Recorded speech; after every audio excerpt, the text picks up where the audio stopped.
I've hit record. All right. Welcome to another episode of Drop Third Strike with myself, Terry Gant in Chicago, Illinois, and my podcast partner, Beth Davies-Stofka in Denver, Colorado. Hello. Hello. End of week two, right? Right. Totally. About 14 days in. Yeah. The Rockies are what? Either 4-11 or 3-12. So that's 15 games.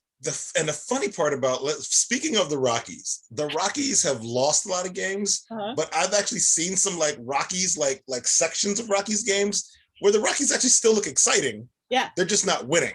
Right. Like it sounds like 4-12 in your brain sounds like the Rockies have lost every game, like 12-4, right? But they haven't necessarily done that. They just haven't beaten people, right? Yeah. And maybe they've looked a little like there are times which is, well, man, I wish if that guy could only hit, like a couple percentage points better, or, man, if somebody just didn't have such bad damn luck. But like, holy crap, I don't mind watching Rockies. I just don't, we know they're not going to win many games yet. Yeah. But they're like a couple of, players away. And one of the things that I noted was how good the Cincinnati Reds are. Yes. The Cincinnati Reds have become so good that this might be a year at the end of this season, if they don't go deep into the playoffs, because right now it's looking like they can win this division, right? But if they don't go deep into the playoffs, the Reds look good enough that a good free agent, like a top-level free agent, might consider that they're the guy missing to put the Reds over the hump, right? The Rockies are further away than that, but not so bad that you can't watch them. You can watch them, and so I can't watch them except the next day because it's blackout restrictions. I don't have local television programming, right? Oh, right. Okay. So, yeah. Because you have the internet, you have internet TV or something. Yeah, exactly. So I get to cherry pick a little bit about which Rockies games I'm going to watch based on the next day's news. Yeah. And so we had 7 inches of snow on Thursday into Friday. Yeah. Yeah, it's April in Denver, and so they had to get 7 inches of snow off the field, and so the game on Friday was postponed. So like deGrom gets postponed in wherever it was, like Philadelphia on Thursday, and then he gets postponed in Colorado on Friday. And so then they had the doubleheader yesterday, and he pitched the first game in the doubleheader. And did deGrom have a day yesterday or what? I think he had struck out like 14 or something in a row. No, he struck out like 9 in a row, I think. Crazy number of strikeouts. Yeah, and not only did he, so it was 9 in a row. I'm pretty sure it was 9, and then 14 total, and he did all of that in 6 innings, which is even more mind-boggling. Right. And in Colorado, which is not nothing, right? And and yet the Mets almost lost. And this is the case, and I think the Mets won the second game. So this is why I think this is what I like about the Rockies. They're gonna lose a bunch of games, but deGrom destroys them, right? There's no real coming back from the way deGrom handled those dudes. Yeah. But in the second game, they won that game. No, never mind. I have the first game on from yesterday on. Yeah. And it's the bottom of the 6th, and it's 3-2 Rockies. Yeah. Yeah. So this must be pretty close to this would be deGrom's last inning I'm watching here. Right. And so so the Mets like won it in the bottom of the 9th. Yeah. For deGrom. Otherwise, deGrom would have done all of this and lost.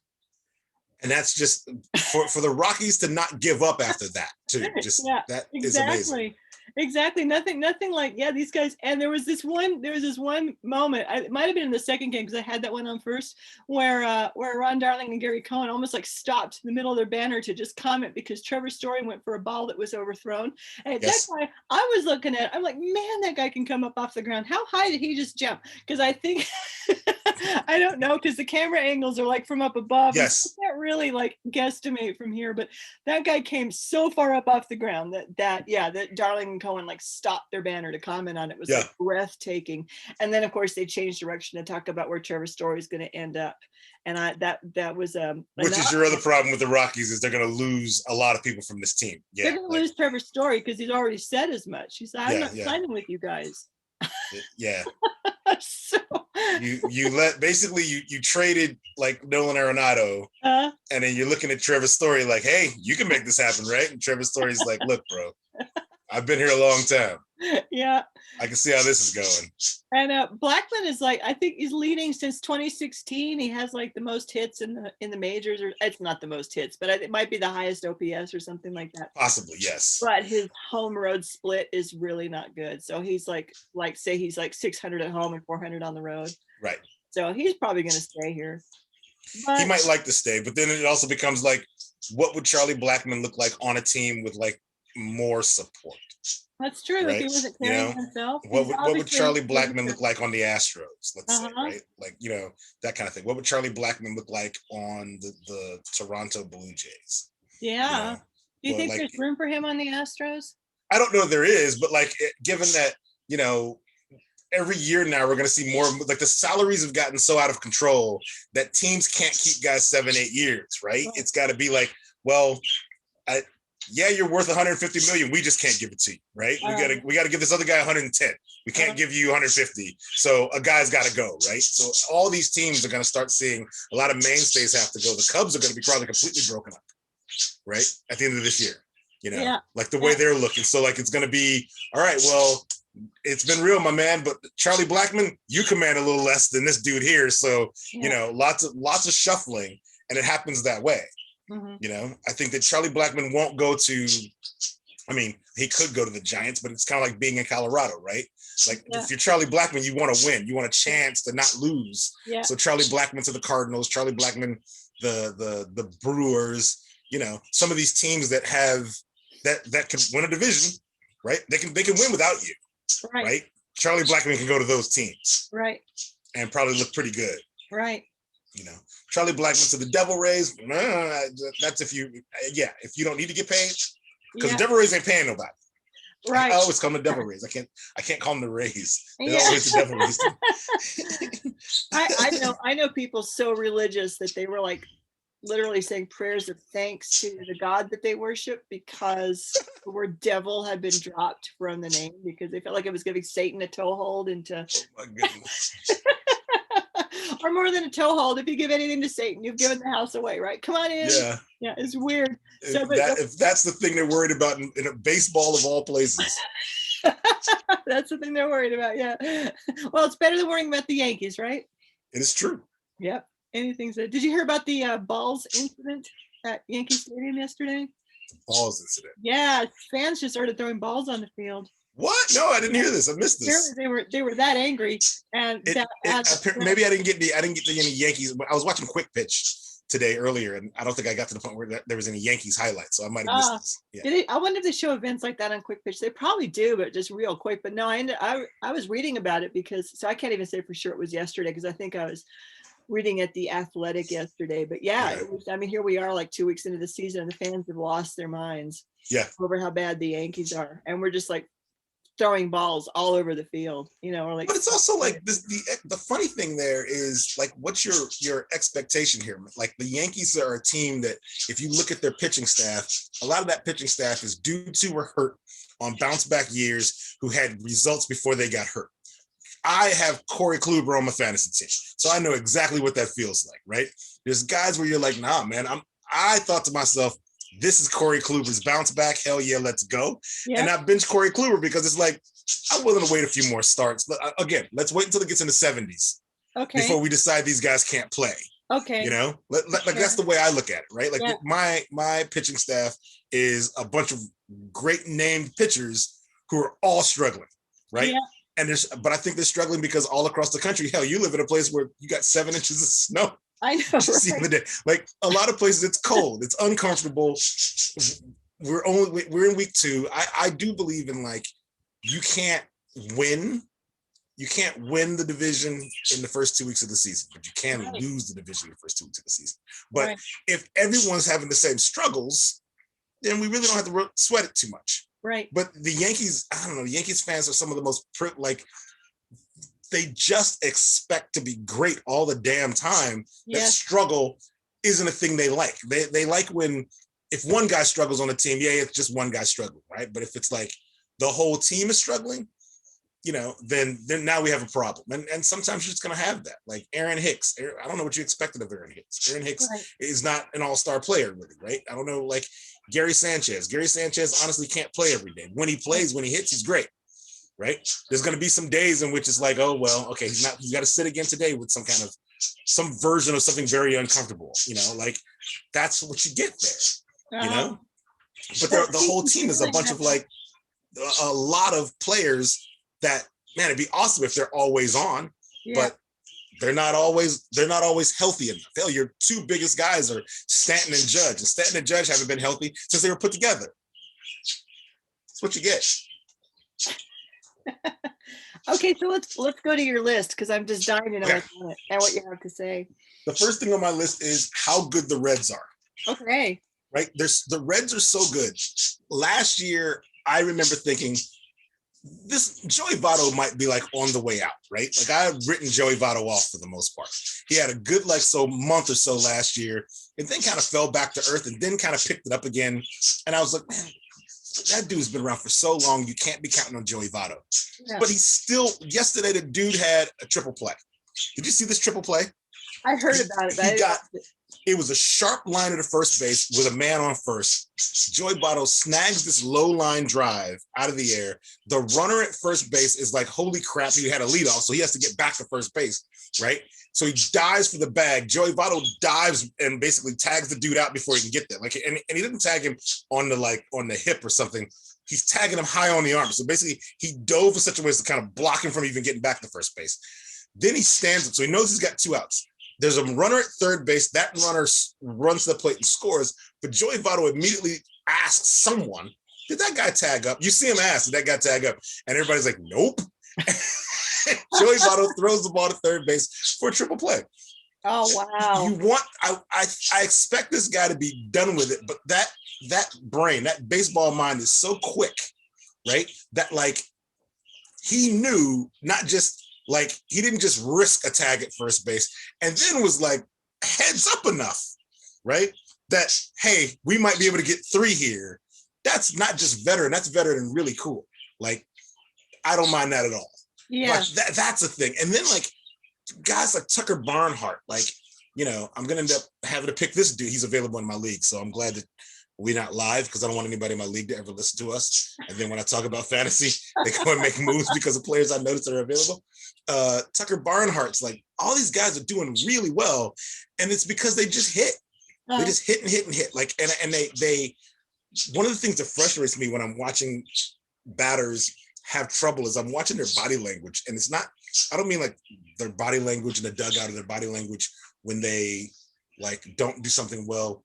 It's the type of swing they make, right? Some guys swing the bat like they're not really sure they're gonna get a hit. They're just swinging. And then there's other guys who swing the bat like, I'm hitting this damn ball. Uh-huh. The Reds swing like that. The Reds swing like, I'm hitting this stupid ass, like this ball is out of, I'm sick of standing here. I got places to be. That's how the Reds swing the bat, I like that. What's the what kind of mentality does that create in the pitcher who's facing them? It's got to be tiring, right? Because like when you see guys whose mechanics are just all over the place and who are just like probably half expecting to make it out, the strike zone's huge for you, right? But if you've got guys that swing with such like solid technique, right? That strike zone's like it's like a Pringles can. Yeah.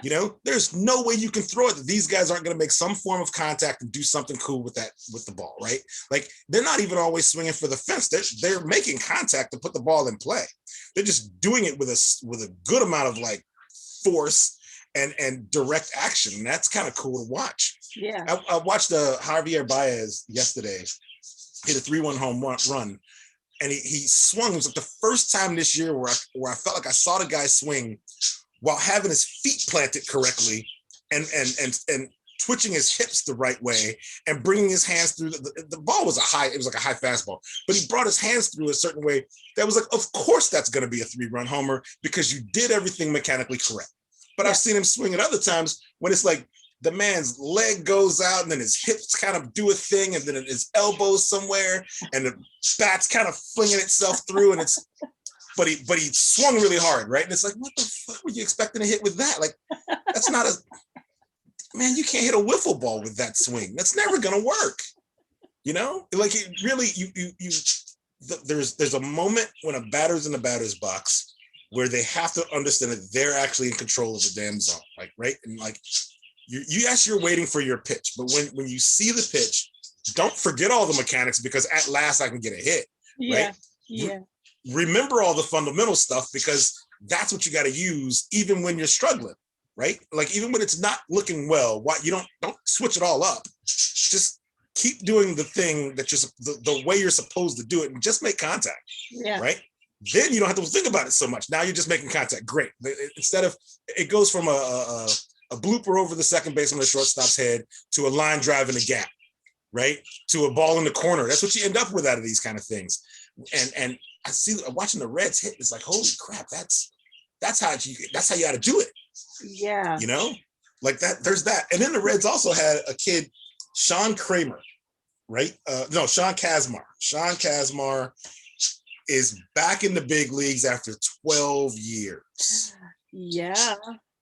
12 years. And I was trying to figure out, like, man, a 12-year career is a long time for a baseball player, right? It is, yeah. So, like, he had to be young as hell when he was up the first time. Yeah. Right? And had to and didn't give up. Like he didn't go and become like a security guard or like, you know, a high school teacher or something. He kept trying to get back. You know what I mean? Like 12 years is a long ass time. Congratulations to that dude. You know? Do you have anything in your life that's a parallel to that? I don't know that I do. Like I think that there's the thing that's a parallel is I opened the comic shop when this guy was last in the big leagues. Right? Like 12 years, right? The last 12 years of my life selling comics, this guy was trying to get back to the major leagues. Yeah. You know, wow. Is what I suspect the case is, right? Like that's wild, you know? Like, wow, good job to that guy, you know? Yeah. Hell yeah. All right. I saw that. And then the Marlins. I like watching my nameless Marlins. I don't like the powder blue Cardinals uniforms. I think I hate them. I think I hate powder blue, period. After I think I texted you about Michael Pineda in blue. It was awful. It was really, I couldn't watch it. I had to turn it off. And not all the guys looked that bad. Like poor Michael Pineda was like badly clothed. Powder blue is okay for like for ice cream trucks. Yeah, or my hoodie, like this. Or your hoodie, yes. Yeah, actually, this is a much nicer blue because it's powdery. It's not baby blue. Yeah, it does have to be banned from baseball. But I like the Marlins uniforms, the black with that neon lettering kind of stuff. I actually really like, because they're the nameless Marlins. I feel like that uniform now really stands out. Yeah. Right? The nameless faceless Marlins. The nameless faceless Marlins whose names I'm actually learning because I've watched what is it? Is Jesus Aguilar? I think it's Jesus Aguilar. At first base made a play that was like, I don't know if I've ever like on the schoolyard or like in the park, I've seen this play made because when you're playing softball, this is not that it's relatively easy to do, right? You're not using a glove. He got a throw from Jazz Chisholm, who is also a great baseball name, right? Yeah. Jazz Chisholm threw the ball, but apparently slightly offline. So Aguilar is like reaching out with his left hand to glove the ball. He stops the ball in the air with his glove, but as he's moving his glove with the ball in it, the ball kind of pops out. And there's a runner charging down the line trying to get to first base. So now the ball's kind of in midair. It is not in Aguilar's glove. So he just kind of reaches out and snags it with his right hand and still got the out. Wow. Right? And I thought, that's cool. Yeah. You know? That's cool. Like a lot of guys would just be like, that ball would just have dribbled off into like, you know, like foul territory in the right field or something. Yeah. You know, behind the first base coach, right? Like that would not have been a play that got made. That would have been a runner safe at first. But that dude made that play. Yeah. Right? That's cool. Yeah. I accept that. Yeah. My nameless faceless Marlins, of whom I think Starling Marte is on that team. And he's the kind of guy. Like I think that like what Starling Marte has been doing is what I suspect on a good team Charlie Blackmon would be doing. Yeah. Right. I think he'd be hitting like that. He'd be thrilled just to be someplace where he was appreciated and like got a chance to just mash the damn ball. Right. See the ball, hit the ball. Like, I think that's the case. I don't know that Charlie Blackmon will be going to a team like the Marlins per se, and Starling Marte, I think, got traded there. I don't think he signed as a free agent, but I forget. In my mind, I feel like it was a trade that got him to leave his original team that ended up put him down this road, is what I think. Pirates, right? He was Pirates, yeah. Yeah. And the Pirates were trading everybody away. That's right. At this particular point in time, so I think that's how he got originally dealt. Yeah. Yeah, where he gets to be a leader there. He gets to be a leader there in Miami. Right? Yeah, he's the elder statesman, basically, right? Yeah. Like, he's been around. Yeah, he has. Actually, when you were working on your internet last week, I mentioned Jazz Chisholm. He's made an appearance on our podcast already. It's just that I couldn't remember his last name. His name was okay. You knew his name was Jazz, yeah. That Jazz something. I'm sorry, I don't remember his last name. Hit a home run, and I think I mentioned it because he hit the home run off Jacob deGrom. I think it was his first. Yes, he did. Home run, and he hit it off Jacob deGrom. But I love his hair. That's what I was talking about, was just how really blue his hair is. It's just like such a cool blue, talking about staying away from the baby blue, the powder blue stuff. I mean, he has his hair, he bleached the crap out of his hair to get that blue to stand up the way it is. His hair is incredibly blue. Yeah. And it makes me wonder if he doesn't have to I wanted to ask you about that because with my hair, I actually can't hold blue. I've tried to have blue hair, and not the whole head. That would be weird, right? But I just tried to get here, this part. I tried to get this part blue. Okay. And so, but the woman who did my hair, she's like, that's not going to last. I'm like, can you make it last 3 days? And she's like, maybe. So she just takes a patch of it, right? And she bleaches it, obviously. And then she gives it all this blue. It's really, really pretty. It blends in really nicely. And it lasted 24 hours and it was gone. Wow.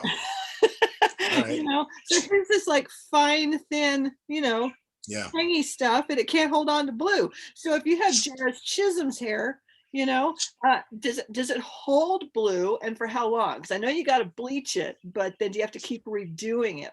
I'm suspecting the difference between Jazz Chisholm's hairdresser and your hairdresser might be baseball player salary. Oh, right.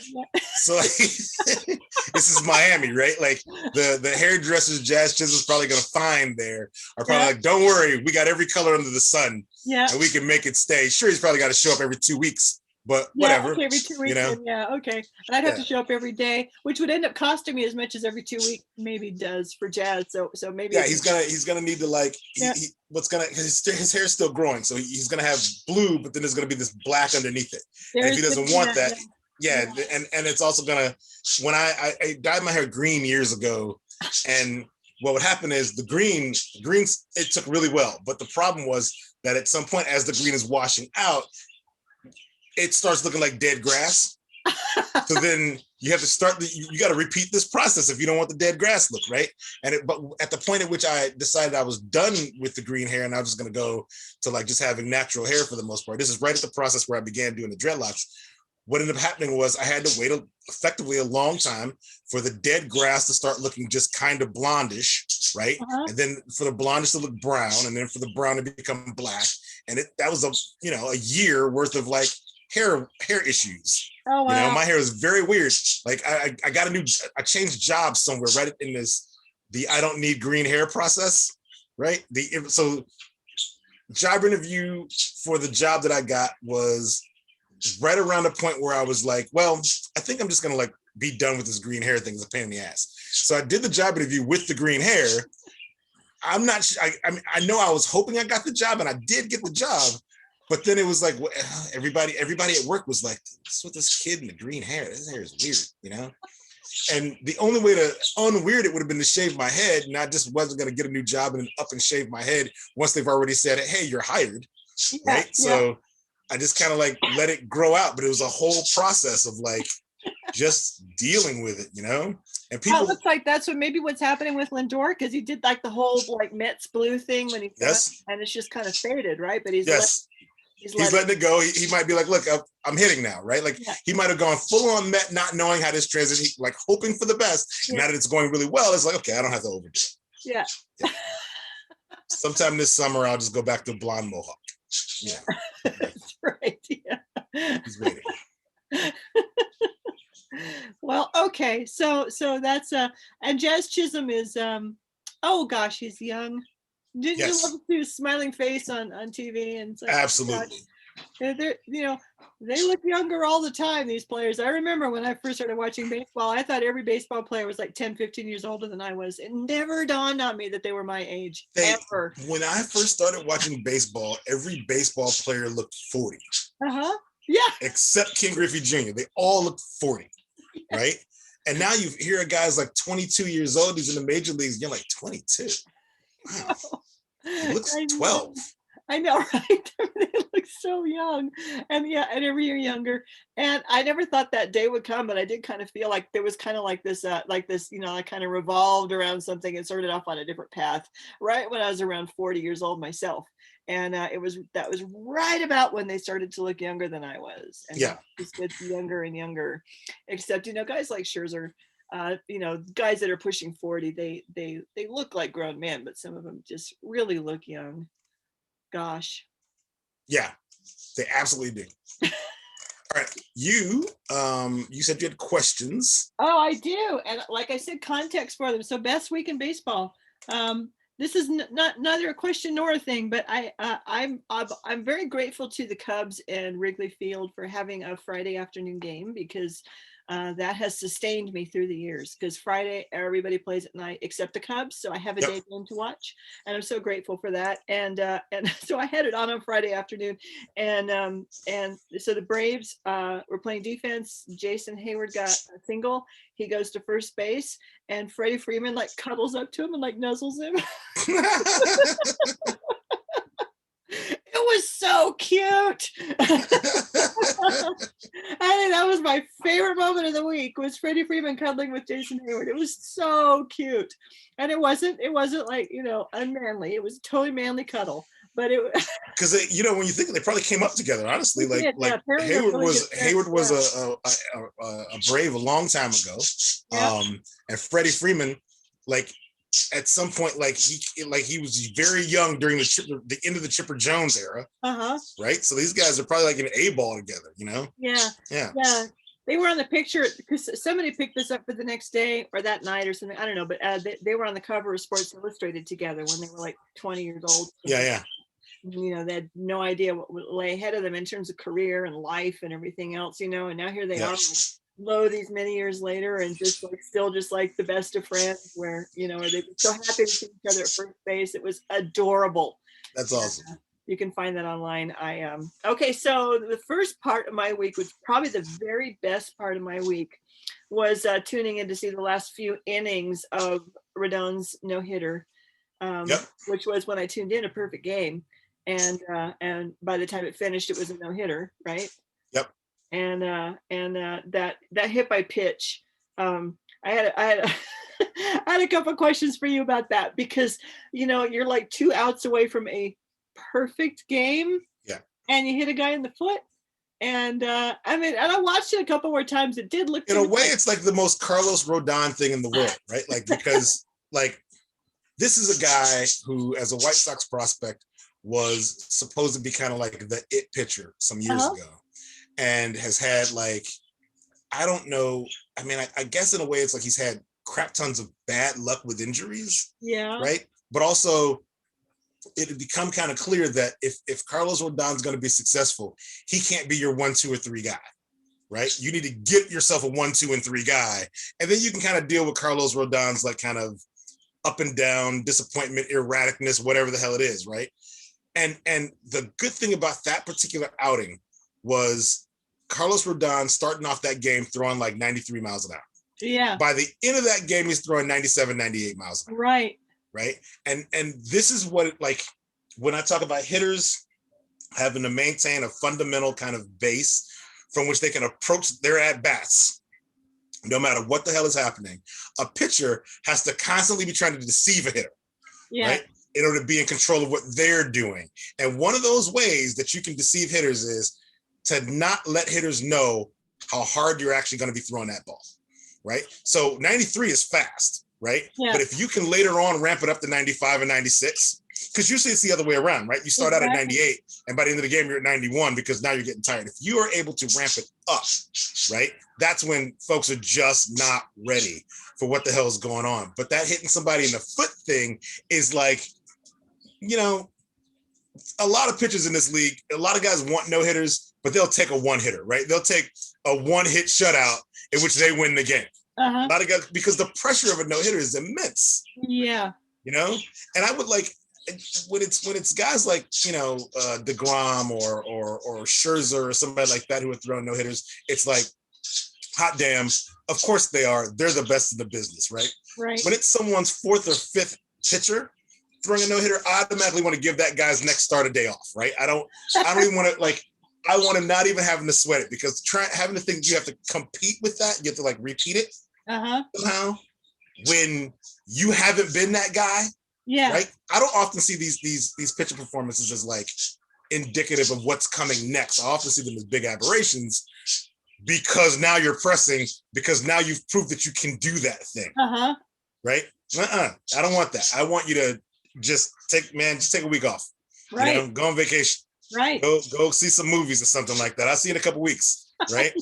Because if you're the ace and you throw a no-hitter, you know, you might do some other great pitching performances this year. If you're guy number 5 and you throw a no-hitter, now everybody's looking at you like, where the hell was that? And at first they're patting you on the back, right? The next time you walk 2 guys in a row, they're gonna be looking at you like, what the fuck? Who are you? Right? You don't need that. Scherzer walks 2 guys, nobody walks up and says a damn thing to him. Right? Yeah. Kershaw walks 2 guys, no one's saying shit to Kershaw. Right? Johnny Cueto walks 2 guys, no one said anything to Johnny Cueto, right? But if Carlos Rodon throws a no-hitter and then walks 2 guys, somebody's gonna be like, what? No, damn it, we talked about this.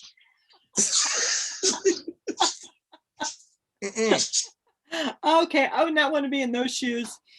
I wonder if I ever have. I'd have to really examine my life to think about that. I was trying to think about, I mean, I think that I could probably, if I really sat down and brainstormed, I could think of about 150 times in my life when I was that close to a perfect game and I hit somebody in the foot with a ball. And for Legion of Fan, who might not be super familiar with these terms, we sometimes should clarify terms, because some of our people are Legion of Fan are fully invested in baseball and what that actually means, and sort of some of these things, the rarity and the difficulty of them. A no-hitter just means nobody got a hit, right? A perfect game means nobody reached base in any way, shape, or form. Right. That is really hard to do.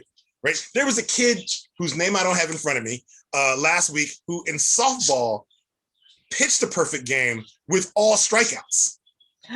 Wow. Right. Struck out every single batter that came up. Like, that's even harder to do for a perfect game. Oh, wow. You know? So for a perfect game, I am okay with Carlos Rodon hitting a dude in the foot just to get that bit of pressure off to still get the no-hitter, right? I'm all right with that. But speaking of doing this thing, I think we ought to talk a little bit the unspoken rule about being hit by pitches. Yeah. Right? Because there's this thing that is happening where, like, I think it's Wilson Contreras of the Cubs has already been hit like 7 or 9 times or something like that, right? That's right. Particularly by the damn Milwaukee Brewers. Right. So when Ryan Tapara the other day hit one of the Brewers, right? Ryan Tapara ends up suspended and fined, and like a Cubs coach gets suspended. And I feel like if for one thing, you have to recognize like how lucky you are that the Cubs aren't retaliating every time a guy gets hit. Yeah, because I think on some levels there's unintentional hitting and then there's intentional hitting, and you're intentionally hitting when you're playing a divisional rival, right? And you need an edge on these guys because, like, on paper they're better than you. Like, I don't believe there's any unintentional hitting really happening, right? But I'll tell you what, if you want to stop it, then what you do is you institute a new rule. Because I don't really care for like if you're gonna hit a guy because it hit your guy, at some point it looks childish. Right. Yeah, exactly. But sometimes I understand being challenged. Yeah. Right. Exactly. I completely understand it. But the rule you want to institute is if a player is put on base by being hit by a baseball, should that run score, it's 2 runs. That's the rule you put in place. Now all of a sudden, like, you'll walk a guy, but you ain't trying to hit a guy. Oh, right. Like even in anger, you're not going to hit a guy. right? Because if that run crosses the plate, no matter who it's charged to, like, you know what I mean? Like if you got to pull a pitcher out and like another guy comes in, if that run crosses the plate, it's 2 runs now, right? Right. This stops it. Right? Okay, because, now somebody out there is going to tell you, not me, I don't care, I love this idea, but somebody's going to tell you that that's a slippery slope. And if you start making the rules so that, you know, this thing is worth 2 runs, then you have to make all these other things. And eventually we're going to have like the whole integrity of the game muddied because things are going to be randomly, apparently, seemingly randomly worth 1 or 2 runs. The integrity of the game's already muddy. Yeah. Right? We don't have standardized ballparks, right? You know what I'm saying? Like the integrity of the game's already all over the damn place. Yeah. You know, we got pitchers putting balls in humidors, right? You know, whatever. Like the integrity of the damn game. Get out of here with that. Like, do you want to stop guys getting hit in the head with baseballs over petty bullshit or not? Yeah, that's make it a penalty that matters in game. Like to say we're going to suspend you for X amount of games, that's not the same as X amount of starts, right? And if it's a relief pitcher who does it, okay. He's not going to come in the next couple games. What the fuck ever? Like, that's not really a thing, you know? It's not what they call a deterrent. It's not. Nah, if you have your manager is like, somebody needs to hit this guy. So he puts in a guy who's near the end of the bench. He's not going to miss that dude. Yeah. And that dude wants a job. So he's absolutely going to go out there and hit somebody because his manager told him to. Yeah, right? Exactly. Yeah. I'm going to do whatever the hell this guy tells me. This kind of reminds me of something that I spent a lot of this week being mad about. And Yankees fans throwing balls on the field. I feel bad for them. They want a winning team. I understand that. But I was looking at this Yankees-Rays rivalry and just thinking about that time that Aroldis Chapman threw a ball at a guy's head. Yes. And that just still to this day blows my mind, partially because it's Aroldis Chapman. And so there's like a history of anger management issues, we'll call it that, a willingness to hurt other people that, you know, isn't unrestrained. Yeah. So first that it was Aroldis Chapman. I think that's what makes me extra mad about it. Extra mad that I'm just like so for Rays, but extra mad that he threw at somebody's head. But there needs to be some kind of pretty serious consequence. Like, why is Aroldis Chapman in this game? If you have the will and the ability to throw a ball, Aroldis Chapman's whole claim to fame coming up was that he hit speeds nobody else had. Yeah, he's throwing 103. Yeah. Yeah, he was your first one, right? So here's the first man in the history of baseball that we know of who's throwing 103-mile-an-hour pitches, and he's throwing them at somebody's head, and he has a history of violence. I mean, what is he doing there? Is this 2021? But you don't sit Aroldis Chapman down because it's also effective, right? So if Aroldis Chapman was again guy number 22 on the bench, Aroldis Chapman's ass is sitting, he's sent to the alternate site, like he's being punished some kind of way, but because it's effective, nobody really wants to punish him, which is also like what you want to do is you want rules where if we've determined you've done a thing on purpose, right? Like institute things that are like the steroid penalties, you know, they have these 80-game penalties, right? Well, I mean, honestly, like you could sit a guy down for 4 weeks. Yeah, I would like that. You know, without pay, you know, like that kind of thing. Like to see him out for the season and have to compete for their job again. That's what I like to see. Sure. Throwing 103 miles an hour at somebody's head. It's not like, oh, well, we're just like, we're competing hard and you know, our emotions got the best of us. Like, no. That's not really what's happening here. Yeah. You know? It comes pretty close to attempted, you know, willful infliction of harm. Including attempted manslaughter or something. I mean, it's really bad, right? And that needs to be treated as such. And I'm so disappointed that it wasn't. And I was talking last week about occasionally feeling like I have to slightly hold my nose while I enjoy baseball. And this is one of those examples of that, and so I'm like so much a Rays fan at this point. Just if they didn't play in the AL East, I would probably not think about the Rays. But because they play in the AL East, and I want to see, I want to see them win that rivalry, like by a lot. You know, I know you can't win every game, but come close. Yeah. So what do you think? I think we already know then what Roberto Perez might have been thinking when Carlos Rendon hit him with the pitch in the foot, right? Yes. Well, he was probably thinking, hot damn, all right, now the pressure's also on him. He's the only guy on base. Yeah. Right? Yeah. Like he needs to score. You know what I mean? Like, but he can't stealing second and third are highly unlikely.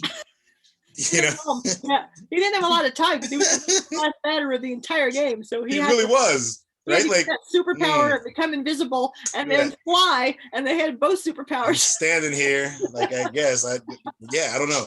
Like, what would I do in that position? Would I be like, screw this noise? I'm trying to like. I probably would have just been like, screw this. I'm stealing second now. Yeah. Right.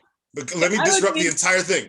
I would be at first base scanning my body and saying, Foot, how do you feel? Because it just got hit hard by a baseball. So I'd be like, okay, how do you feel? Do you want to run or do you want to be still for a while? And if the foot says, I need to get a little running in, I'll feel a little better, some circulation. Yeah, I'd try to steal. I feel like there's like probably also when sometimes when no hitters are happening, both teams, the team getting no hit doesn't want to be no hit. Right. But they also, they're a part of it. Like they're seeing it. Yeah. It's just happening to them, but they still get to witness the spectacle of it, you know? Yeah. I feel like I don't want you to have a no-hitter against my team. Right. I want you to blow this game somehow. Right. Right. And I'll make you a footnote. Right. You'll be a trivia question. Right. Right. Like you had a perfect game into the ninth. Then you ended up with a no-hitter into the ninth. And then somebody stole second at home and the game ended because somebody was thrown out. So fine, whatever. I don't care. Like, yeah, you're the last out of the game will be me getting thrown out at third, maybe, right? Yeah. Or at the plate. But I don't want to see my buddies like all get no hit, like or struck out or something like that. Right. If we got to manufacture a run, I think I'd want to try it. Right. You know? Right. But a lot of times, I guess somebody's gonna tell me about baseball politeness, right? Like, no, man, it's a no hitter. You don't want to mess up the dude's no hitter. No, I'm his opponent. Yeah, exactly. I rode the bus to this city to ruin his day. Yeah, exactly. Oh, I have sometimes I get this like super soft heart about certain players, and I know that if I were on the opposing team, my temptation would be, oh, we got to help this guy have it. This is so special. But then what is the guy's no hitter has no value if the opposing team hits him. You know, that's it. You know, you as the pitcher, I would want the other team to be trying harder than they've ever tried before, because I would want my no-hitter to count. Yes. I wouldn't be like, don't give this to me. I want it, you know? Yes. I'm going to take it, man. And I don't want you to have it. As your opponent, screw you and your no-hitter. Yeah. That's what you need. Yeah. So, yeah, I think there was like kind of this thing with Roberto Perez where he gets hit in the foot and was clearly wincing. And I thought, oh, is he going to like try to tell the umpire that he wasn't really hit? And I'm like, no, man, he's going to take the base. And Rendon, he's taking the base. Yeah, and Rendon would be pissed if he did it, I expect. Yeah. Because that would be me. Okay, game number 2. Because I just saw 3 games, and this was one. And then, I saw a bunch of games, but like that I was keyed into, that I was actually paying attention. I was so lucky that I came in late, watched it on archive. I watched the Nats D-backs game from Friday. Sure. And that game was just incredibly exciting. So it was your garden variety game in that it was 2 hours and 54 minutes long. Sure. Give or take any other game that probably got played that day. But the intensity of it was off the charts. And the reason was that Scherzer was on the mound, and he has been having the Max Scherzer equivalent of a slump since the season started, and his team had been skidding out of control with the losses, and he came out all Scherzer. I mean, he was incredible. He was so ready to draw blood, so ready for it, and he's also 3, 4, 5, 8 strikeouts shy of tying Cy Young all time. Right. So all he had to do, and it's all he had to do, but I mean, it's Scherzer. Can Max Scherzer be Max Scherzer and just strike 8 guys out in the game, because that's the kind of thing that Scherzer does? Right. Yes, he can. And in fact, he struck out 9. Yep. So he managed to pass Cy Young on the all-time list. And and these pitchers, I mean, these players in general, I think that they're sometimes so schooled in how to talk to the media and what they should say and what they shouldn't say. And there's this whole world of what you should say and what you shouldn't say going on. He actually told the media that he didn't even know. I was watching this game. When he got his Cy Young tying strikeout, they threw him the ball and he threw it into the dugout for. Yes. He knew. Come on. Or well, it might have been like he. I wonder if he didn't know going into the game he was 8 away. Oh, right? Maybe so. Yeah. He might not have known that, and then at some point or another, somebody might have been like, hey man, you know, you did a thing. Yeah. And then because he's still trying to be locked in, yeah. he threw the ball into the dugout, right? Like, Yeah. okay, whatever that was. Yeah, you know, you did a thing. Keep that ball. Okay, fine. Back to pitching. Oh man, because he's gonna cross another milestone during the season. Yes, because the next guy up. 4. I think he's gonna maybe pass 4 guys. Yeah. Because they're really bunched together in the all-time list, like really bunched together.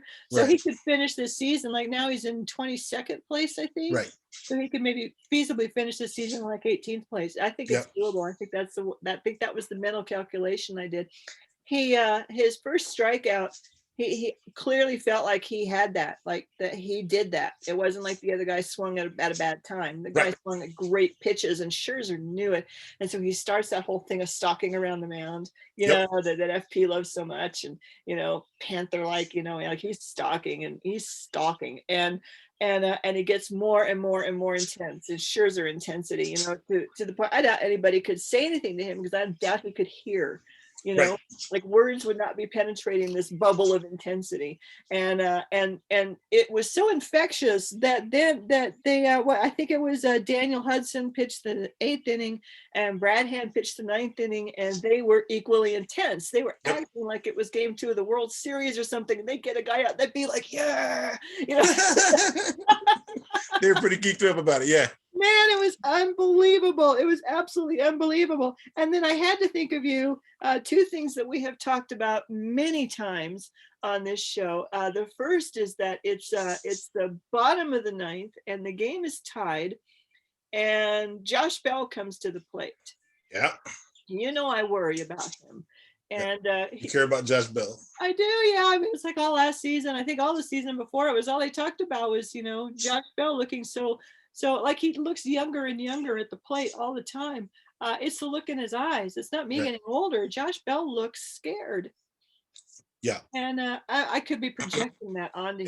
Well, it's like that thing where you've had a few injuries, and there was a window of expectation for you to be the man with the Pirates, and it just didn't exactly work out to the point where now you're on another team.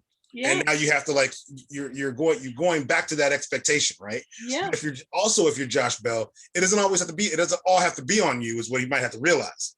Right? Kyle Schwarber was non-tendered and ended up signing with that team. If you're the guy I worry about on that team is Victor Robles. Because he's on your fantasy team. Well, he is, but he's not going to play anytime soon, because for all of the book on the level he's expected to play at, he's nowhere near it, right? Consistently right now, like he's regressed, right? And that guy's straight up odd man out who might need to change the scenery, given that he ended up on a team where so many guys on that team were supposed to be like the man, including him. Right. That's a lot of pressure to be, when Anthony Rendon left, right? Like Rendon and Harper, like think of all the guys who were on that team who were like the man at some point or another, right? And if you're a young guy coming up and you have the chance to just kind of like hide out and find your way, that's one thing. But everyone who came up on that team was like the man. That's right. Right? They were the next hot shit. And at some point, that's a lot of pressure, particularly if now the guys like Rendon and Harper are leaving, then people just start looking at you a little harder. Yeah. Hey, is this the year where you're gonna, hit 330 and hit 30 home runs and steal 30 bases? Yeah. Are you gonna hit 30 home runs and steal 40 bases? Yeah. Are you gonna score 121s or what? What are you gonna do? And it's like, fuck. I mean, I'll be happy just being a 275, 25, and 15 guy. Like, yeah. Because then I at least know that I'm playing within myself, and like if we can win with me doing this, I will have so much pressure off of me, right? And so much. But then they're struggling. Yeah. So it's like that's a lot. Yeah, it's so painful to watch him struggle. And I didn't know if a change of scenery, a new team was going to do him any good, but something had to happen. Maybe getting out of Pittsburgh. I guess, and for both of them, yeah, like. Getting out of Pittsburgh is one thing, right? So Josh Bell is one of these guys that I think will benefit from it warming up, right? Particularly in humid DC, right? Okay, but like there's a window in which he has a chance to play in nice weather before it gets to be ridiculous, right? And get his confidence back. And Robles' defense didn't go anywhere. Right. Right? So like he's still good, yeah. Defensively, he's still good. So I think that, yeah, they'll have a chance to like kind of pull it together. Okay.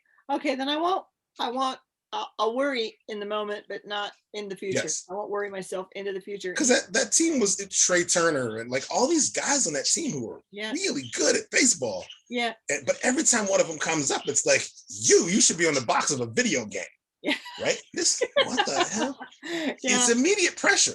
It is. It's a lot. You're right. You're right. All right. So the next to last hitter is a tie game, bottom of the ninth tie game. I'm thinking, because I didn't start the game till late. I didn't start it till like 8 o'clock, and I need to go to bed. And oh my goodness. And here we are. We're going to go into extra innings. I'm going to turn it off. Well, I should watch. I haven't really seen this extra base starting on second thing happen yet. And so, but here it is. And Josh Bell comes up and he does not get a hit. I think he might have struck out. His batting average is 184. Yep. 184. This is a long way from being that 275 guy. Long way. And then last batter, Kyle Schwarber, walk-off home run. Absolutely. Right? Because sometimes it's that thing where you just, and I saw that swing and I thought, that's what I'm talking about. It wasn't a swing trying to do too much, but it was a swing where he knew damn well he was going to hit that baseball. That's right. Right? And it was gone. And one for the Nats and one in a walk-off fashion. And Scherzer did not get the win, but I'm sure he was more than happy to get the team to win and more than happy to get his strikeout. He just looked like he was having a great game. He got to be all Scherzer. And I was watching, because this is how interested I was in this. I was watching all the constant replays. I wanted to see how Josh Bell reacted to Schwarber's home run. Sure. And he was like, I think that was going to say everything to me about his mentality, right? Yes. He's like one of the first out of the dugout. He's one of the first, just like all over Schwarber's head and shaking around, and so I'm like, all right, Bell's in it. He's not, he's not all over himself. He's not, because I could see a mentality being, damn it, how did he do it and I didn't, and getting kind of hangdog about it. It's probably a little more like sort of all right, maybe because somebody I think it was Anthony Rizzo for the Cubs said this week, he was talking about hitting being contagious. And it kind of is, because when guys start, like, they get rolling, then what starts to happen next is the next guy coming up just stops worrying so much, right? It's clear that good things can happen. So why not just go up and just do what I can do? Right? Yeah. Right. So, all right, I'm going to stop. I told you to tell Terry I'm worried about Josh Bell. Okay, so I'm going to stop worrying about him. Schwarber became officially a Nat. I always love that when you finally help the team win and get something good like that in a crucial moment, then you become a member of the team. That happened. So the third game I watched, and I really went out on my way to do this, and I almost regret it, was Friday night I was watching that Nats D-backs game, right? So that means I put off watching Padres Dodgers until yesterday. Oh, okay. All right. And I did not, I blotted everything out. No spoilers. Just want to watch Dodgers Padres. I want the excitement of it, feeling like it's live. And so I put it on at 11 o'clock in the morning, and I did not have any idea it was going to be 5 hours out of my Saturday. Well, how much of that time was also Clayton Kershaw whining like a baby over damn catcher's interference? Oh, I missed that. I was listening to this LA broadcast, and they probably didn't bring it up. And I think it might be depending on who's broadcasting it. So the issue is Jurickson Profar is batting, and he goes to do a check swing, but his bat hits the glove of the catcher. Yeah. Right. And so he basically gets to go to first base because the catcher is thought to have stuck his glove in front of the bat, right? And Kershaw was upset because he feels like Jurickson Profar did this on purpose, right? And it's like, who the hell thinks of that? Like, it's hard to even remember to run to first base if a third strike gets dropped. Like, it's a thing. I know what I need to do here. Let me hit this catcher's mitt. Yeah. Ha-ha, gotcha. Like, no one thinks of that, right? Right. You're already Clayton Kershaw. Stop being a bitch. Oh, well, I missed that. What I caught, aside from it being a 4 hour and 57 minute game, which was not helped by putting a runner on second and extras. That didn't speed anything up.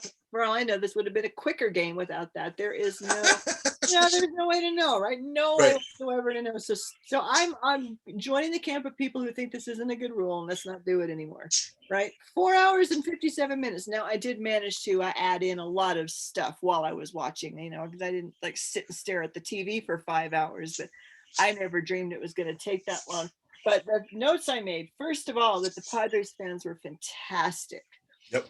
They were fantastic. And the I think Hershiser and whoever else is in the booth with him, they pointed out that the Padres went to a big effort to make sure that this wasn't Dodger Stadium South, right? So there was like gear giveaway like you wouldn't believe, with like shirts and sweatshirts and Right. hats and scarves and like noise sticks. Yes. To make sure everything was brown and yellow in there as much as possible. The Padres fans were there and they were noisy and they were excited about every single thing that happened, and it made it so much fun to watch. I loved that. I love the mood of the whole thing. I loved that it felt so much like a contest. I did not like that there was like 5 or 6 errors in the game. Sure. Kind of bled out a little bit of the joy. Which is another reason why the game takes so damn long. That Yeah. is a big part of it. Yeah, there needs to be maybe a little fewer. And I mean, I was really surprised that I think the first error of the game was committed by Mookie Betts, and I was just so surprised to see that guy doesn't commit errors that often, right? Right. Mookie's not like an error committing kind of a guy, and he misjudged a ball and it missed it and it rolled past him. He had to run after it and the whole bit. And I don't know if that let somebody score or not. I didn't write that, but Tatis Jr., our Nando, he was less surprising to me in terms of the errors. I was surprised at how many he did in one game, know. But he's coming off of like that shoulder thing, so like, they got him back as fast as they possibly can. So he might need a few days rest. He might have needed a few extra days rest. Yeah, I think he probably did, but I think they wanted to just gear him back for that LA series. If they'd been playing the Pirates, he wouldn't have been there, right? Right. If they've been playing the Rockies, he wouldn't have been or the there. Orioles. They're playing the Orioles, he wouldn't have been there. Yeah. Yeah, so he needed to be there. And he's moved his pink down to his foot guard or shin guard, whatever it is. Yeah. He's wearing it. So you don't have that. He's lost all the little candy colored endings to his dreadlocks, and thank goodness. He's just not as decorated as he was. He's looking a little sober. At some point, just go ahead and hit the ball, man. Yeah. I don't need you to come up dressed in a Halloween costume already. Let's stop. Well, so he got his home run. Got his home run. But and the thing I thought was really cool about that, I'm sure this has happened before. I haven't seen it. When he hit the home run, it was the only home run of the game on the Padres side, was they played with the lights to celebrate. Okay. Yeah, which made it nuts for the broadcast cameras because the lenses, the filters couldn't adjust that fast. Yes, It was really cool in the stands to have the lights like flashing like that. But that was really, really, really cool. And I was surprised that San Diego pitched to the Dodgers the way they did, with Weathers just out for however many pitches, and then it was almost like it was just a whole bullpen game. I was really surprised by that, and maybe it's why in the end the Padres lost. I don't know, because I mean they really, really got beat up in the 12th inning. Right. I mean, really beat up. And then so just to continue with the thing, I watched it again last night. And that was a tough loss for the Padres, so it looks to me like the Dodgers are owning the Padres right now. Right now, sure, yeah. But like, I also think it's one of these things where the more you face this team, the more confidence you get, the more experience you get. Like, there are going to be times in which, now we're firing on all cylinders, and you're not going to get destroyed by 9 runs, right? You're going to get like closer games with bang plays that just start going your way. Yeah. Yeah. And I'm looking forward to Lamet taking the mound. I'm just looking forward. Absolutely. To that. Yeah, very much looking forward. I missed him last year. I missed him at the end of 2019. He's exciting. Yep.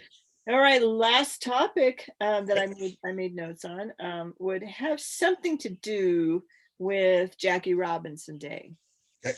What it had to do with that was watching MLB Central on Jackie Robinson Day. And I actually ended up pretty much watching the whole 2 hours, which that wouldn't be normal for me, but I pretty much did that. Because they told us at the beginning that they were going to have both Tim Anderson and Byron Buxton on. Oh, sure. Okay. So I figured, hey, that's worth watching this show for, is to see those two guys. And I was so surprised at the I was surprised at both appearances by both players, by each player. Byron Buxton is, it turns out, really shy. Yeah. I didn't know this. I'm impressed that he came on the show, because it didn't really look like it was very comfortable for him. He doesn't look shy when he's at the plate. And I wonder if anybody had told him how much last year they talked about him. Yeah. Right? Like, he was a show favorite last year. You know what I mean? Like, they were really impressed. They would talk about this guy's like the way he played a lot last year. And it was around the same time we were like noticing Byron Buxton, and like there was a thing, he was the one that they said ran as fast as a horse. Yeah. You know, like so he gets coverage. Yeah. But I think that he's probably just my not. husband who did that with the running. Yeah. Like you want to be noticed for the things that you're doing on the field. Right. But you want your manager to have to talk about these things so that you don't have to talk about them directly. Right. You know what I mean? Like, a lot of times that's what's happening there. Exactly. Yeah. But then when the baseball media are like, hey, let's talk to this guy. Let's get to know him. It's like, oh no, don't get to know him. Let's get to know Byron Buxton. And and by extension, fans like me get to know Byron Buxton, which we'd like to do. But it solved the mystery for me. He did it for me, actually. Byron Buxton did it for me. It solved the mystery for me about why it is that he was like, he would get right up to that thin veil of, go through this and you will be the breakout star. And he kept stopping right there and busting through, right? Yeah. What was holding Buxton back? And, I know we speculated on this, that, and the other. And now I think I know. He's shy. Yeah. And we don't see it. He's out there, he's playing baseball. He's like running, faster. I think it was Steve had calculated that Byron Buxton could outrun a cougar for that short period of time or something. Yeah. Like that fast. And he's covering center field like he's covering the entire outfield. Yeah. He's at the plate. He looks really powerful. He doesn't look like a shy person. And they asked him what has made the difference between this year and the previous years. Yeah. And he said he's finally comfortable going to guys like Cruz and asking for information and getting better. He was too shy in the clubhouse. He wasn't going to these really expert, really good guys and gathering information and learning from the veterans and learning what he could do. And I was like, oh man, imagine shyness being the difference between breaking out and not breaking out. You can't even talk to your teammate about it. Yeah, because you're too shy. So maybe they come up to you and they go, hey man, I noticed at the plate this and that and the other. And I know that guy, he does it. And you're like, thank you. But you don't go and get it, right? So yeah. I really thought that's cool. That was cool. So he's very reserved on camera. Very, very reserved. Even like they even like tried to think of a few things that would, what music do you like? I mean, anything that would, but he was reserved. But they did ask him, apparently all week they asked everybody, what did you have for breakfast? And he said, so he has oatmeal with strawberries and apple juice. Hey. All right.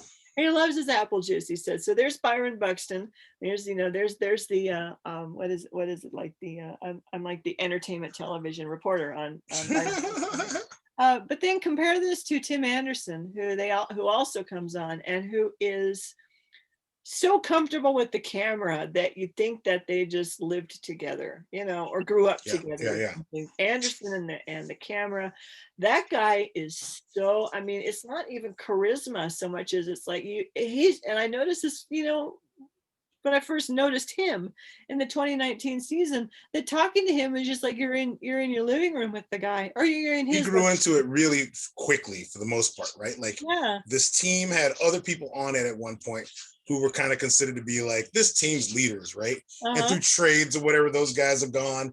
Then you look around and it's like, well, Tim, these kids are coming up. Right, and you and Jose Abreu are basically the ones who've been here, right? Like you're actually the good players on the team, and you've been here longer than people realize. Like it's gonna have to be you guys, right? And the White Sox had a kind of a revolving door of guys who were supposed to come in and make a difference who might not have done so. So this is it, it's you guys, and everyone else is gonna be looking to you to like for leadership, basically, right? And what does Tim Anderson do? He steps up. Yeah. Right? Like all these guys on this team, even the young ones, even the ones who are like kind of more defensive minded in their natures, right? They all look up to this dude, right? And they all believe they can win every day because Tim Anderson's attitude, which you saw last year, was like, we're gonna beat these guys today. Yeah. You know, why the hell? Why not? Why not us? You know, and I like that. I don't mind that at all. Too. He is so confident, and it's actually why he got my attention to begin with in the 2019 season, because he was like hitting 370 or something like that. He was like the NL leader at that point. Sorry, not the NL, the AL leader or all of baseball, hitting 370. Yeah. And he goes out on paternity leave, and I'm like, you are so cool. Yeah. You are so cool, because I don't think that many baseball players would walk away from a 370 batting average to go be with you'll wait until you get down to like 299 or something. Yeah. Then you go be with your wife and see your baby girl born. I need a couple of days off, you guys. But there he was, and when he comes back from paternity leave, because he's had his second daughter now, he's got their names written on his shoes, like one on each of his heels, and I'm like, I like this guy. He is so confident. Because otherwise, it's like you're hitting close to 400, which you feel like is shit. I want to take extra at bats in a game, like bat me lead off, so I get one extra at bat, and I'll put one of those fake mustaches and noses on, so that they don't know it's me when I come up twice in the inning. Like, I'm hitting 600. I don't want to not hit. I haven't felt like this is high school. Let's go. Yeah. Well, that's his confidence and that's his priorities. I really, really fell in love with those priorities. But not only that, but he came back and went on hitting, and I think he won the batting title in 2019, right? He did. So didn't even miss his stride. He just did all the right things all the time. And just because that's what he decided to do, he's not even playing to a script. He just is him. He is so himself. It is awesome. So they asked him what he had for breakfast, and he ignored the question and talked about something else. So they asked him again what he had for breakfast, and he ignored that question and talked about praised one of his teammates. So they still didn't get the hint. And they asked him again, and he turned around and he said to somebody who was there, he said, "Who are we playing today?" And they said, "The Red Sox." He says, "I had Red Sox for breakfast." Perfect. I'm locked in, you guys. Yeah, he is perfect. He's a perfect guy, and just in every possible way. From a fan's perspective, I know he's a whole human being, but still, from a fan's perspective, I don't think you can beat Tim Anderson. So a steady contrast, really, a steady contrast between the guy who is such a natural. I mean, you could say natural leader, natural camera. Tim Anderson is just Tim Anderson, and we don't even have to say anything beyond that. Versus Byron Buxton, who is coming into his own as the player that he is, but it's from overcoming a little bit of who he is in order to get past that shyness. And draw on that energy and experience and knowledge of teammates in order to make himself better. That was quite a learning lesson for me. I thought that was pretty fascinating. Because Buxton has other guys on that team that now he's a veteran for, right? Like young guys who are coming up and looking to him to be like, "Hey, so how does this work?" Yeah. And he says, what did I do wrong in that last or bet? You can't be like, "Go ask Nelson Cruz." Go ask Miggy Sano. I don't know what to tell you. Yeah. So he's Mitch Garver. All right, so what I haven't had a chance to see the Twins play yet, and I haven't seen a chance to see the Angels play yet.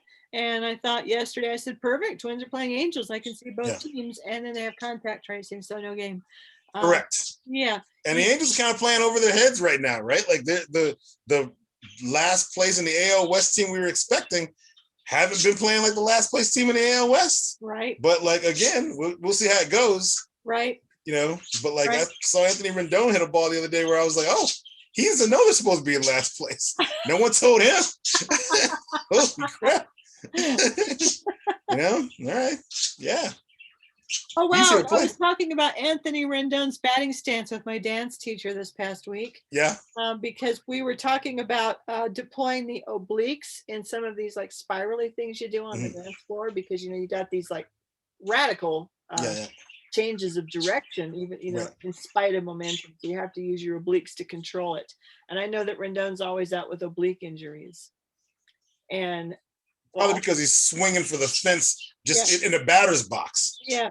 And I always really wonder why he goes into the batter's box and he thrusts his pelvis forward and slumps his shoulders, and he kind of does like this thing, and then he comes back up, and then he's like this, and he kind of bends his knees a bit and then comes back up. And you actually, if you do that right, you get a lot of nice feeling in your obliques. This is probably why he's doing it, to keep from injuring his damn obliques again. Yeah, he's keeping them loose. He's like doing like a counter post so he can come back up and swing for the fences. Yes. Counter post. So that was out, because I always thought it was so strange to watch him do that. It looks like he's going, "Oh, you guys," Yeah. But nope, keeping his obliques. So the last thing, and I don't even know, like I can't even develop this. I couldn't deal with the shooting of Daunte Wright, obviously, like you just can't get your head around it. I was bummed because that was going to be my big Twins day. Yeah. And it didn't get to be. And so, there's a point where you can push the parallel between this like total fucking insanity that is what's going on in the streets between cops and people. And, I got so angry that day that I'm saying cops and people, because that's what it's starting to feel like, is we don't have a police force. We have an armed guard. And I know that this is a conclusion I should have drawn a long time ago. And I've been way too slow to get here, but that, fuck. I think that's what I texted you. That's the only thing I had to say about that was, at what point, you can't trust these guys anymore. They're scary. Right. They don't want, they think we need to be killed. Right. And controlled. Yeah. That is so fucking crazy. And I know she meant to pull her taser, blah, blah, blah. But if she had equipped herself with a taser and a gun on the same side, then she wasn't thinking this through. Right. And so that's a whole separate problem. And it needs to be, it's not like a baseball problem. It needs to be dealt with as a Not only, the other issue too is that like in the heat of all of that, no one else is saying to this person, "Hey, that's your gun." Right. Right. Like, you know what I mean? There's all these people there, like the other cops who are there, and they're not noticing it, like, because they're all in the same kind of like attack mentality. Instead of making sure let us do this thing the right way, right? Like, okay, we're pissed about some situation or whatever the hell, right? But like the being pissed part is why you're arresting someone, right? Like the being pissed part isn't why you're shooting someone. Yeah. Right? Like that's the thing that is always lost here is, okay, you're angry while in the commission of your job or doing of this duty or whatever. The result of this interaction, therefore, should be an arrest, if that's what you feel like you got to do, right? But it is instead so many times not an arrest. It is a killing that has happened, right? And then what you do is you say, well, that had to happen because, well, this list of circumstances is how we got here. And so now, like that isn't the job. Right. That isn't the job. Like when you can't tell the difference between the weight of your taser and the weight of your service firearm, right? Right. They feel different. They weigh different things. They look different. Right. Like, 26 years. You've been in for 26 years and you make that particular mistake. Part of the training is so that you never make that mistake. Right. That's the point. The way you don't make the mistake is that you don't unclip your firearm. You keep the firearm strapped into the holster so that you can't accidentally pull it out. Right. You've got a strap there. It's in place and you hold it. So and you don't arrest a guy because he pissed you off, because that's not against the law. Right. So so something else, it's also what people are asking for is people are preferring to be arrested instead of killed, right? Yeah. Like, I'll fight the arrest. Yeah. I'll fight the arrest. Yeah. But like, I shouldn't be laying bleeding in the street. Right. Because now you're gonna have an off day, an angry off day. And then the bigger issue then becomes like, now you gotta fight my neighbors. Right. Now you gotta fight the whole neighborhood for weeks at a time now. Right. Where we lose complete sight of like what the real problem actually is here. You asked for this, you know? Yeah. So bringing it back to baseball for what it's worth, the Twins canceled the game, and the official announcement was because of curfew and concerns about rioting. And they have the right idea, because while people might have wanted that game to go on, right? Some of the people who would have attended that game would have gotten home just fine with that curfew. Some of the people who attended that game would not have gotten home just fine with that curfew. Right? There's the issue. We canceled the game not because it's a curfew and because you moved the game up, right? You canceled the game because you know damn well some of the citizens coming to your game are going to be treated differently for being out after curfew than some of the others. Right. You know? So do you cancel the game because you actually have real concern for those people? Now that you've established that you know this is the case, what are you, the powerful Twins organization in Minnesota, going to do about that? Yes. Right. That's the issue. Like, what pressure are you bringing? Yeah. Where's the pressure you're bringing to have this happen? Where what is 10 miles from the George Floyd murder, right? Like you are in a situation where you're powerful enough to make the statement that you won't do a thing because you know some of your citizens won't be treated equally under the law. In this charged time, right? But what are you doing with the billions that your company's worth? Yeah. To ensure this thing doesn't happen. Yeah. What are all these teams doing? It's the equity thing all over again. And I think just got to I keep coming back to it. I keep coming back to LeBron, buying into an ownership group. Boston Red Sox of all things.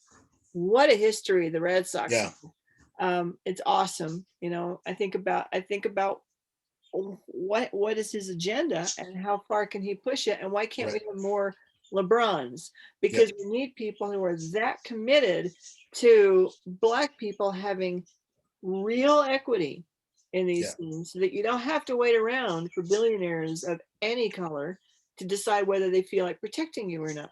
Right. You shouldn't have to wait around for that. Absolutely not. Wouldn't that be nice? I mean, wow, that would be nice. But, my lifetime, 60 years, I haven't seen anything like that. I don't think we certainly didn't before that. So these are the times of progress and everything's getting better. And it's like, well, wait a minute.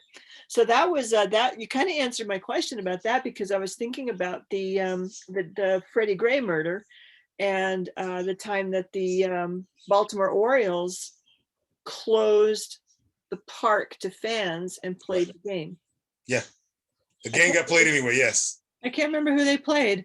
And I should have looked that up, because it would be funny if it was the Twins. I don't think it was, but wouldn't that be? I don't think it was the Twins. Yeah. I think it was an AL East game. I think it was too. Yeah. So it wasn't like a lot of travel involved. And it was so unprecedented, and the whole experience was so strange and unusual.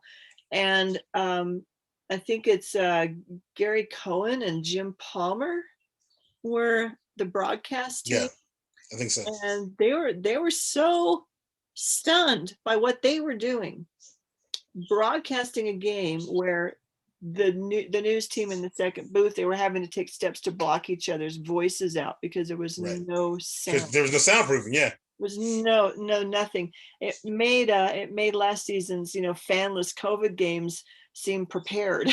Yeah. Compared to that game in Baltimore.